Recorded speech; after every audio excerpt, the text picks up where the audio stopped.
Bueno, nos volvemos a encontrar para charlar sobre otro tema que interesa y preocupa a toda la sociedad, como es la biotecnología y su utilización en los denominados organismos genéticamente modificados. Estas especies, estos individuos, a los cuales a través de un proceso artificial se les ha introducido alguna característica que se considera valiosa para su uso dentro del sistema productivo o para la sociedad en su conjunto. Vamos a conocer un poco de cómo es este trayecto tecnológico y a partir de ahí ver si podemos despejar alguna de estas dudas. La relación entre la siembra directa y la biotecnología es una relación ineludible. ¿Y a qué se debe esto? Es bastante sencillo de entender. Cuando hacíamos sistemas productivos basados en el laboreo, habíamos comentado en la primera semana que esta estrategia de labranzas tenía básicamente un fin principal, que era el control de las malezas. El arado lo que generaba en el sistema productivo es el control, la destrucción, el enterrado de las especies espontáneas que nacían, estas denominadas malezas, y evitar así que compitan con nuestro cultivo implantado. Habíamos dicho que era una forma de darle un hándicap, una largada temprana a nuestras plantas, a nuestro cultivo, para que puedan competir ventajosamente contra el nacimiento de las malezas. Pero claro, en esta estrategia hay otras herramientas posibles y estas son indispensables cuando hablamos de siembra directa. Y es el control de malezas basado en el uso de agroquímicos, básicamente el grupo de los denominados herbicidas, o sea, productos que controlan hierbas o que controlan malezas.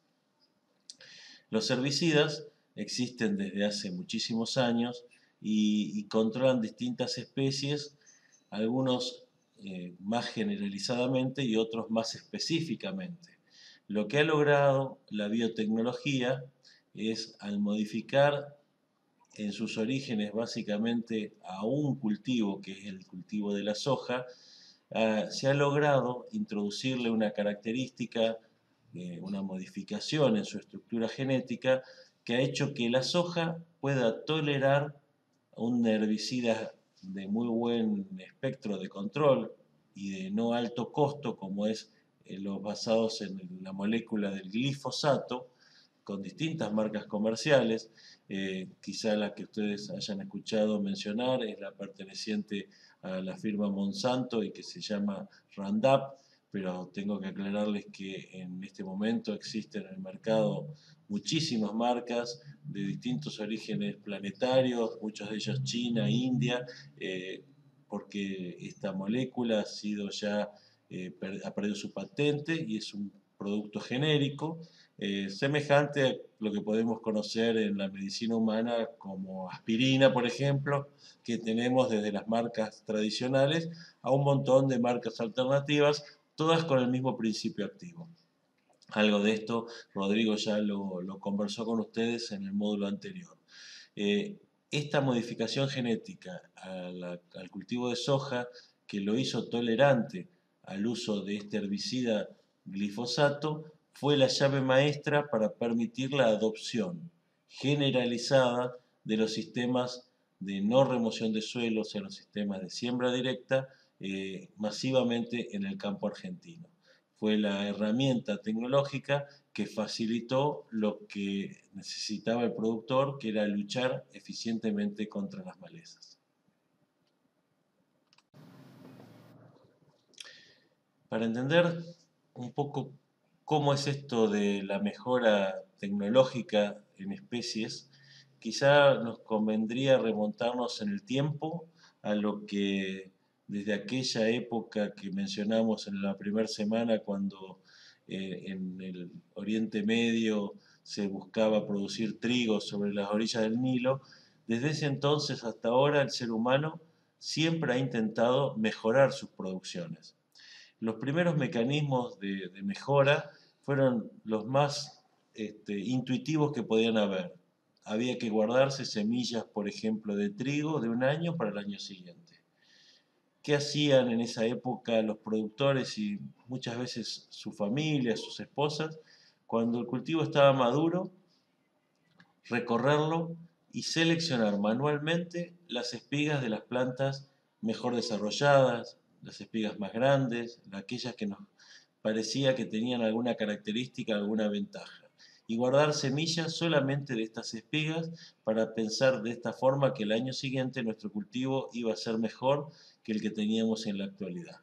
Este sistema de mejoramiento es el que se denomina selección y es seleccionar los mejores individuos dentro de una población. Así es como se ha mejorado durante muchos años la productividad de nuestros cultivos. Posteriormente, con el avance de la tecnología, se pudo lograr cruzamientos entre líneas que por sus características eran diferentes y puras, y obtener a partir de este cruzamiento lo que hoy se denomina un híbrido. Un híbrido es, dentro de una misma especie, como les decía, cruzar dos individuos que son totalmente distintos. Acá tenemos a la derecha de la imagen una posibilidad, ¿no? Y se esperaría que del cruzamiento de esos dos músicos de distintas características obtuviésemos uno nuevo que obtenga lo mejor de ambos. Estos híbridos, como hoy se producen y se comercializan en muchos cultivos, como por ejemplo en el caso del maíz o el girasol, eh, obtienen de esta forma, a través del cruzamiento de sangres puras, de grupos de líneas puras, en su cruzamiento obtienen un individuo que expresa lo mejor de ambos padres. Esto se llama vigor híbrido y es aprovechado por la agronomía para mejorar todo tipo de producción. Incluso hasta cuando cruzamos un toro de una raza con una vaca de otra distinta, sus terneros, su progenie va a ser seguramente con características, va a tener características mejores que las de sus padres. Esta hibridación o cruzamiento dentro de una misma especie es un avance sobre los mecanismos de selección que habíamos mencionado originariamente. Pero, por último, con el aumento del conocimiento científico, hoy hemos logrado hacer algo que particularmente antes se creía imposible, que es obtener cruzas genéticas entre especies de especies totalmente distintas, como podría ser, por ejemplo, cruzar, como el ejemplo central del slide, un cactus con un maíz. Estas dos especies biológicamente es imposible que pudiesen cruzarse porque tienen información genética distinta y sin embargo a través de la biotecnología se ha podido realizar alguna de estos cruzamientos y transferir o conferir a una especie características de otra que por mecanismos naturales no hubiese sido factible. Bueno, quizás para entender qué son los organismos genéticamente modificados tendríamos que partir de comprender cómo se constituye la información genética dentro de cada uno de nosotros. Para eso, sabemos que nuestro cuerpo y el cuerpo de cualquier especie, sea vegetal o animal, está conformado por células, que cada célula tiene dentro de su composición un lugar muy importante que es lo que llamamos el núcleo.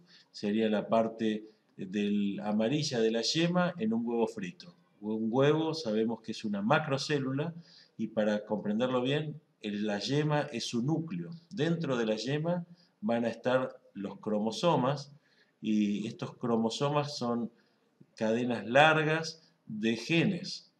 Estos genes que forman el cromosoma a su vez van a estar integrados por distintas combinaciones de solamente 4 moléculas o bases que según cómo estén ordenadas van a informarle a la célula qué es lo que tiene que hacer y cómo lo tiene que hacer. Estos genes van a decirle a la célula si nosotros vamos a terminar siendo rubios o morochos, altos o bajos, de piel oscura o piel blanca.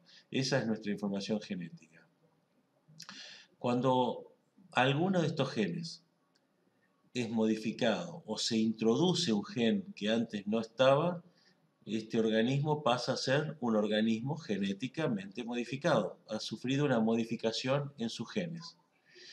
Si esta modificación es fruto de un procedimiento hecho por científicos en forma artificial en un laboratorio, estamos frente a lo que conocemos como transgénicos, organismos genéticamente modificados artificialmente. Estos organismos son los que hoy con los que convivimos en nuestra vida cotidiana en montones de situaciones y que han dado solución a algunas necesidades importantes del sistema agroalimentario. Y aquí vemos el ejemplo, los dos ejemplos más popularmente conocidos dentro de la sociedad. El caso de la soja transgénica y el maíz transgénico. Hoy ya dos cultivos que están en una segunda y tercera etapa de modificación genética. La soja primero logró ser modificada a través de la incorporación de un gen, de unos par de genes provenientes de una bacteria. Esos genes le permitieron a la soja generar un bloqueo en un proceso metabólico que permite que el herbicida, que glifosato que mencionábamos anteriormente, no la afecte, no la mate como así hace con otras hierbas o malezas del campo. Entonces, un agroquímico que antes no era posible utilizarlo cuando la soja estaba ya nacida, hoy sí se puede hacer gracias a esta modificación genética que ha permitido que la soja lo tolere cambiando un proceso bioquímico metabólico en sus células.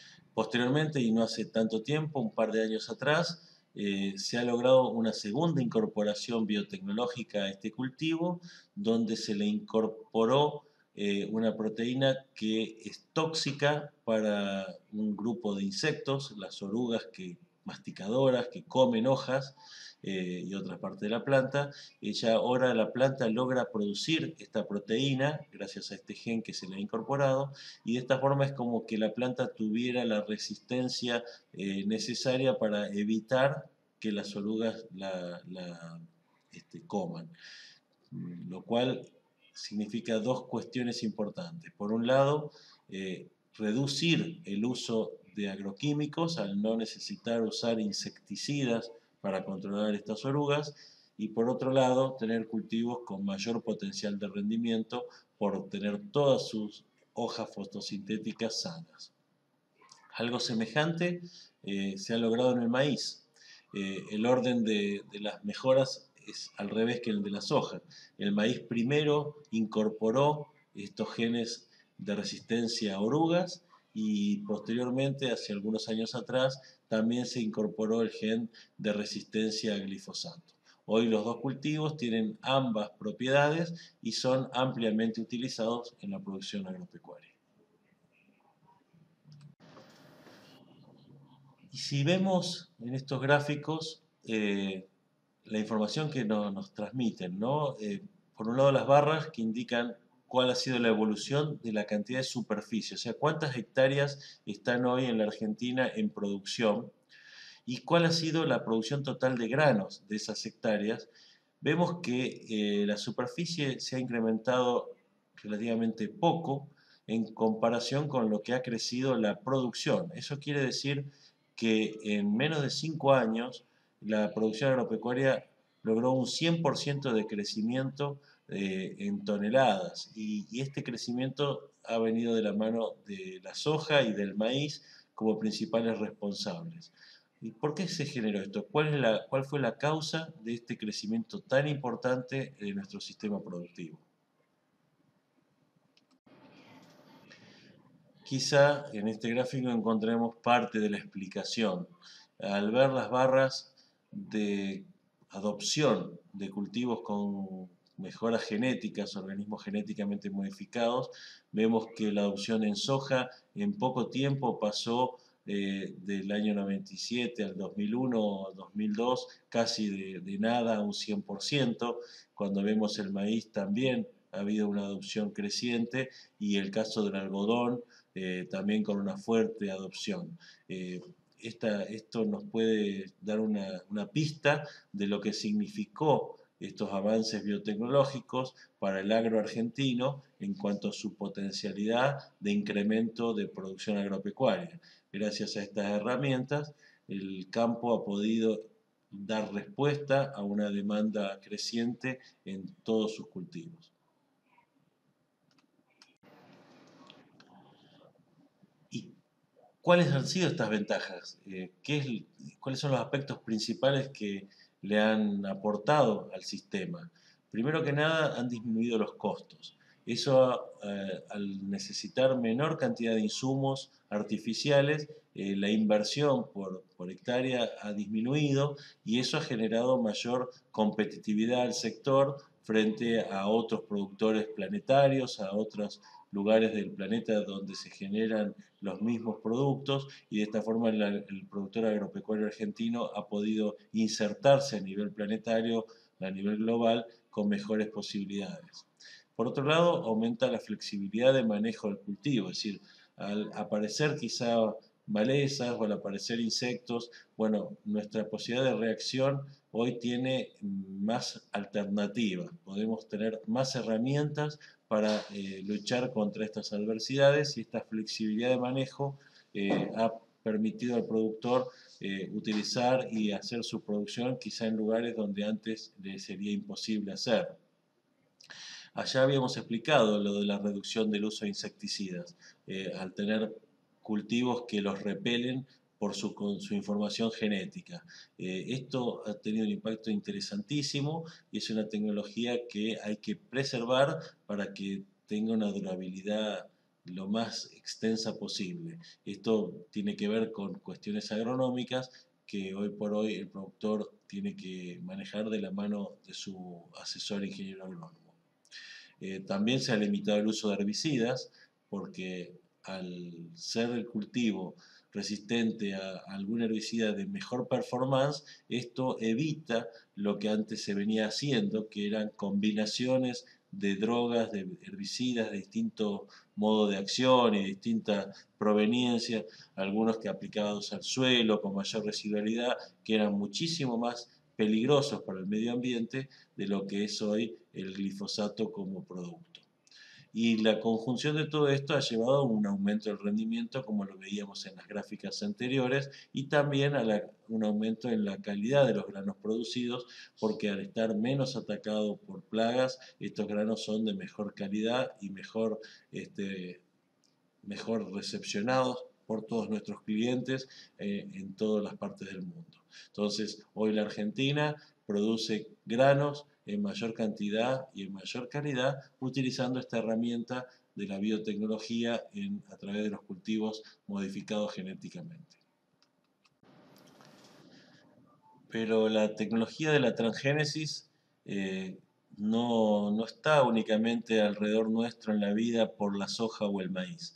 Hoy esta tecnología de mejoramiento está siendo aplicada en numerosos casos alrededor de nuestra vida cotidiana. Acá vemos investigadores que trabajaron sobre el caso de frutillas, papas y tomates para tratar de incorporarles fuentes de vitamina C, por ejemplo. De esta forma, al consumir nosotros las frutas, o en este caso, por ejemplo, un tomate o una frutilla, estamos consumiendo mayor cantidad de vitaminas que lo que haríamos si consumiéramos un cultivo no modificado. Algo semejante y de altísimo impacto es lo que se conoce como el arroz dorado.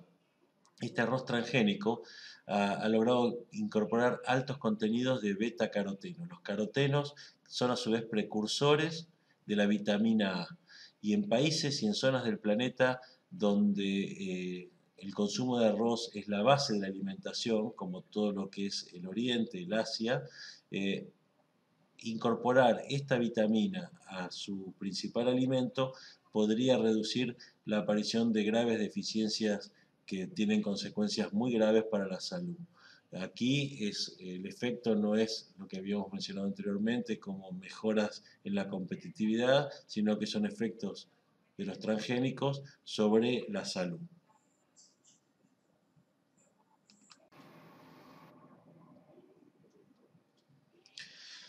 Bueno, y acá un caso de modificación genética en un animal en Estados Unidos. Se está estudiando la aprobación, bueno, ya a esta altura seguramente aprobada, para el consumo público de un salmón que tiene la potencialidad de crecer 2 veces más rápido que un salmón normal en cautiverio. Son especies este, que hoy se crían en cautiverio, no son de la caza y la pesca, sino que son producciones agropecuarias. Y en este caso, bueno, a través de una introducción de un gen se ha logrado mejorar su convertibilidad de alimentos, con lo cual obviamente las ventajas son directas. También vamos a mencionar otros rubros en los cuales hoy hay avances biotecnológicos que son sumamente importantes para nuestra vida cotidiana. Y acá tenemos una lista de algunos casos y después podemos comentar alguno más. Dice el slide, en la India se desarrollan bananas genéticamente modificadas con más hierro y vitamina A. Sería un caso parecido al que mencionamos antes con el arroz amarillo. En Brasil, un eucaliptus, un árbol de eucaliptus que genéticamente puede producir más madera.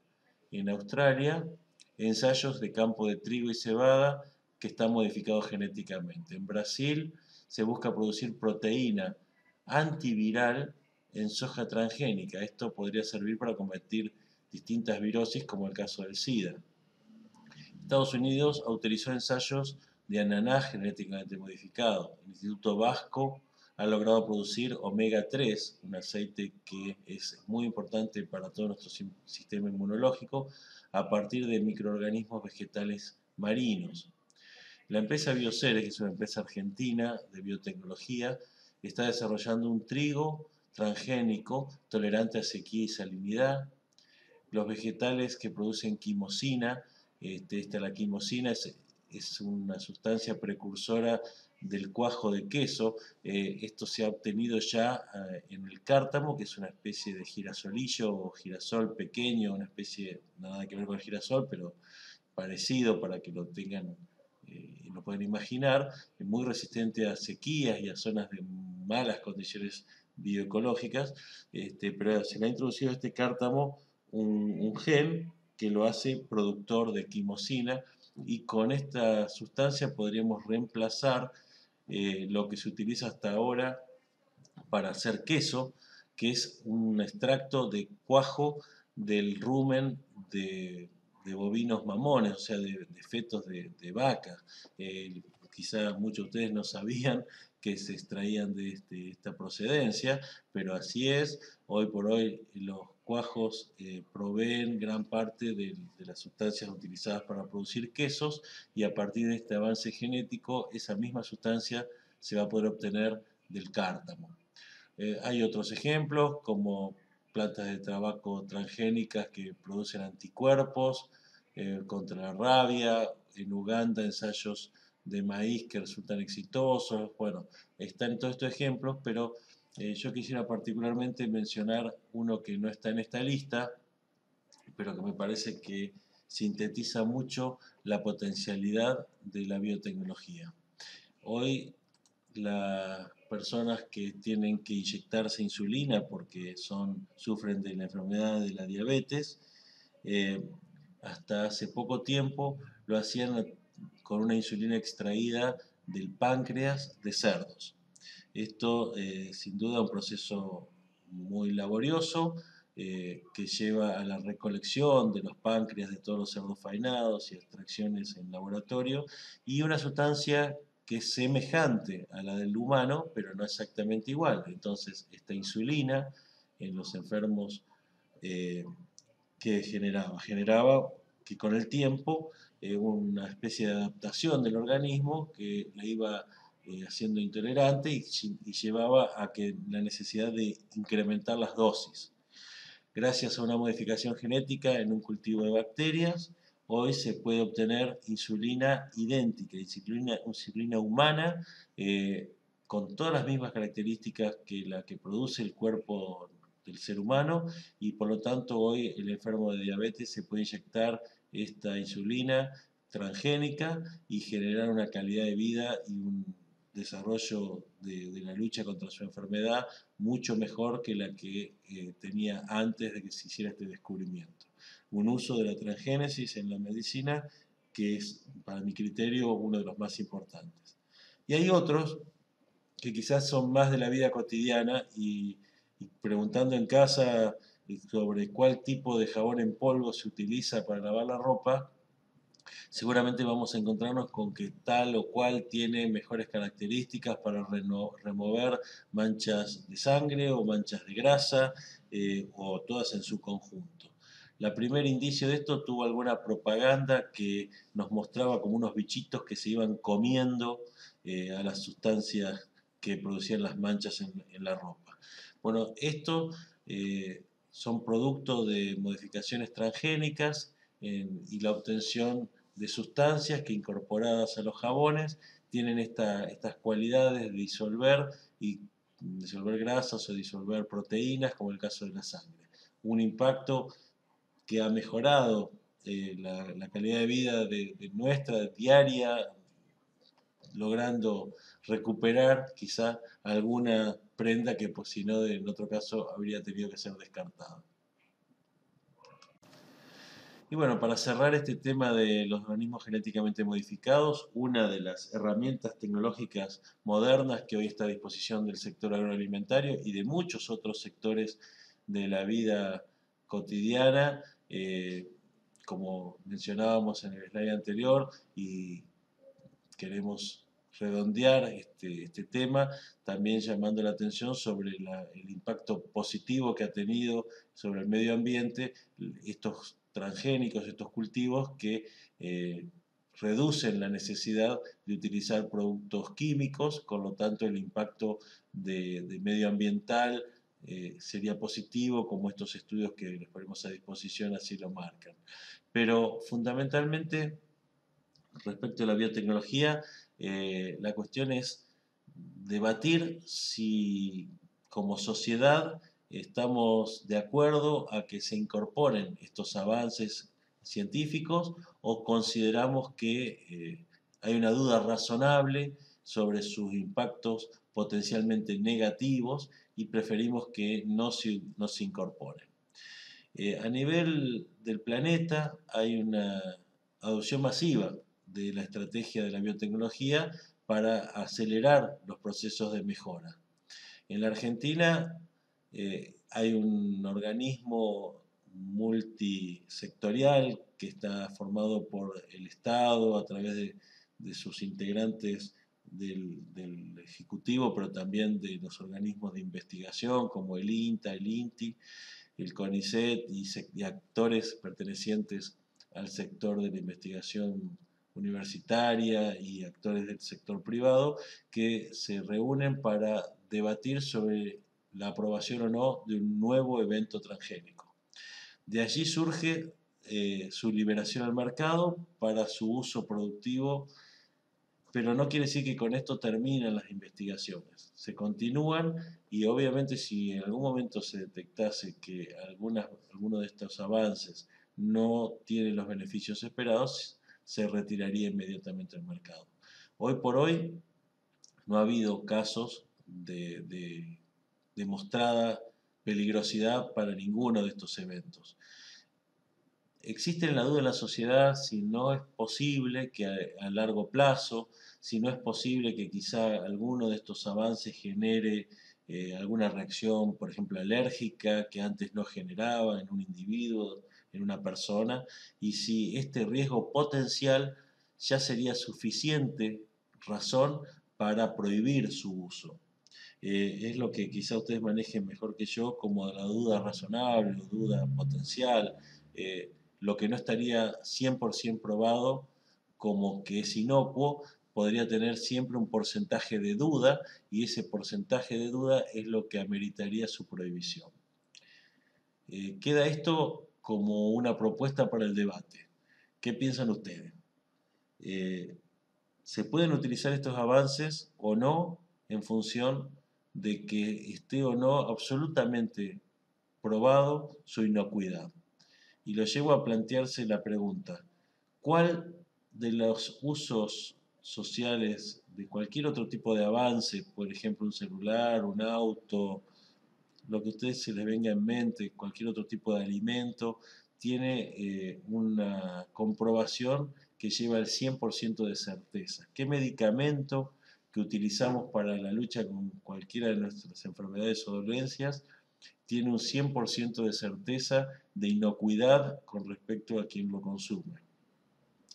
¿Cuál es la valoración que como sociedad hacemos de una tecnología que se nos dispone? ¿Por qué la utilizamos o no la utilizamos? ¿Qué es lo que está en nuestro consciente y en nuestro inconsciente al momento de tomar una decisión de uso de una nueva tecnología? Eh, ¿Es posible encontrar la certeza? La ciencia trabaja con certezas o con probabilidades. Y en función de esto, ¿cómo tomamos las decisiones? Bueno, hay un cúmulo de variables que quizá ustedes hasta manejen más eficientemente que nosotros, sin duda, por la cantidad de legislación que está a su disposición y que puedan manejar, incluso casos de sentencias en algunos litigios que seguramente nos van a aportar y a partir de ahí nos van a enriquecer con este debate. Los esperamos en el foro con todas sus propuestas. Muchas gracias.